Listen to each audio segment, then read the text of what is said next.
నమస్తే. ఏంటి కులం? చిన్న కులం ఏంటి, పెద్ద కులం ఏంటి? బుద్ధి ఉందా? చిన్న పాపను కాలుతో నెట్టేసిన పనికిమాలోడికి పిల్లలు ఉన్నారా లేదా? అసలు అలాంటి కదా మీరు శిక్షించాల్సింది. ఇంకా వాడిని ఎందుకు బతికిచ్చినారు?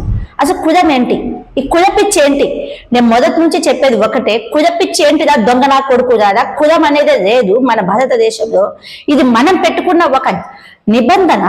ఎందుకంటే కులాలు అనేది లేకపోతే గిన ఎవడు ఎవరిని తీసుకుపోయి పెళ్లి చేసుకుంటాడో, ఏ వరుస కలుపుతాడో, ఏ బంధం కలుపుతాడో అన్న ఒక ఆలోచనలతో మనం పెట్టుకున్న కులాలు. కానీ అసలు మనిషి అంటే ఎక్కడి నుంచి వచ్చాడు?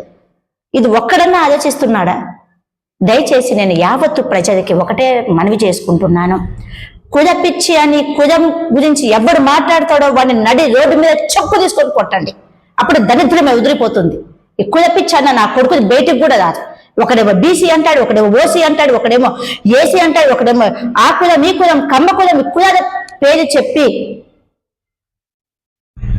భారతదేశంలో ఉన్న ఒక మంచి సంబంధాన్ని మట్టిపాలు చేస్తున్నారు. ఇదంటే నా కొడుకు.